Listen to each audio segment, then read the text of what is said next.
Thank you, Leanne and Mark. So, over the years, Admiral John Richardson's name has come up over and over again in my conversation with Dr. Stephen Spear, and I was so delighted that I was able to finally meet him last year. I had the privilege of interviewing him for 4 hours on my podcast, The Ideal Cast, earlier this year, and I learned so much from him.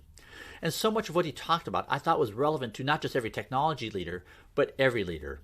I'm so delighted that he was willing to give a talk here to teach us about leadership development. I can't think of a better person to teach us this because Admiral Richardson served as the Chief of Naval Operations for 4 years, which is the highest ranking officer in the U.S. Navy, overseeing the efforts of over 600,000 people. And in that role, he worked with the chiefs of navies from almost every European country.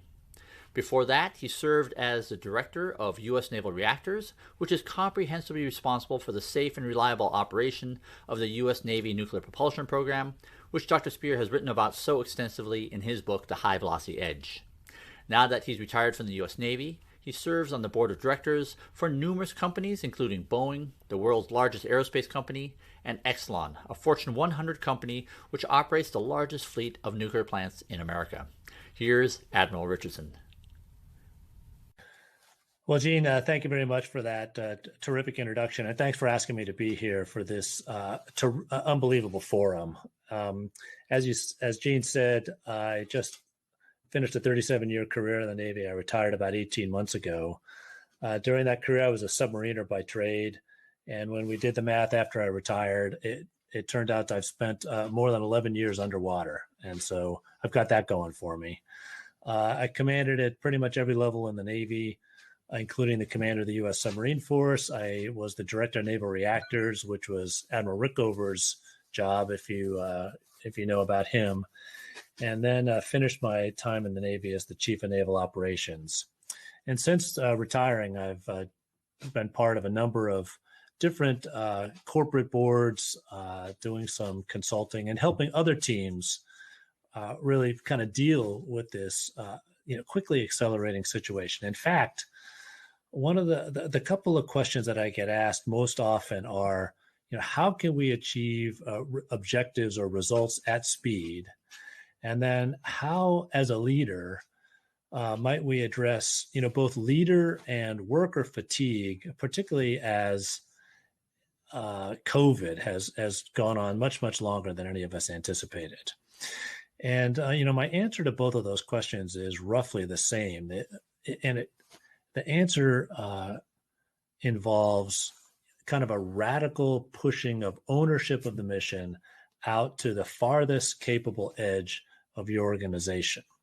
This radical delegation, if you will, is really the essence of effective naval power, where, the Navy will send a captain and his or her crew over the horizon with a mission with very little oversight, give you a big chunk of assigned water, and expect you to come back with that mission accomplished, and also come back with a team that is better in every respect than the team that you left, stronger in every respect.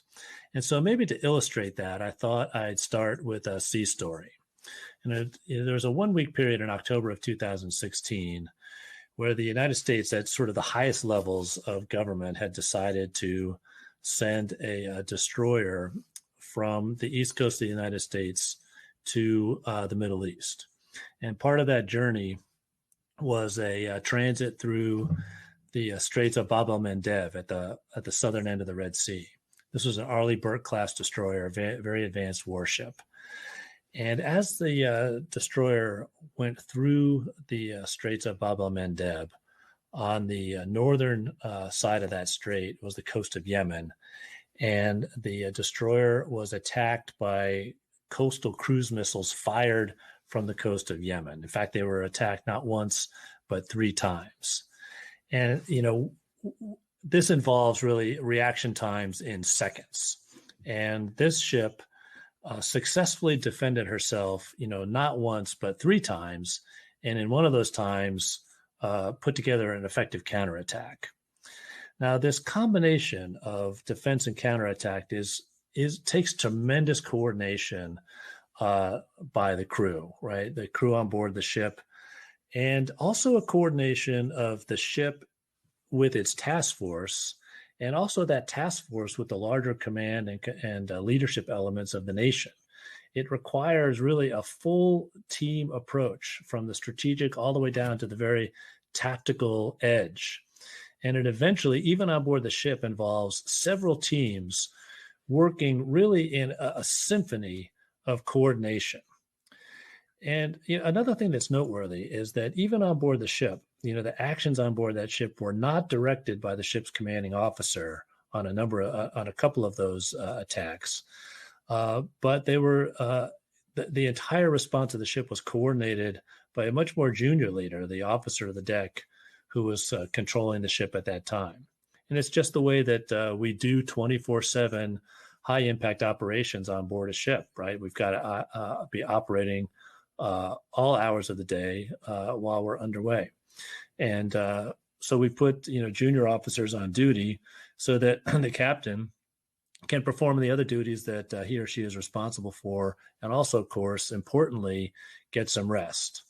And so even though we had delegated that mission to a junior officer, we had also given him that officer full ownership of the situation. That officer had the expertise and the authority to execute the responsibilities to defend the ship. And you can imagine that if that ship had failed in any regard and one of those attacks had been successful, how quickly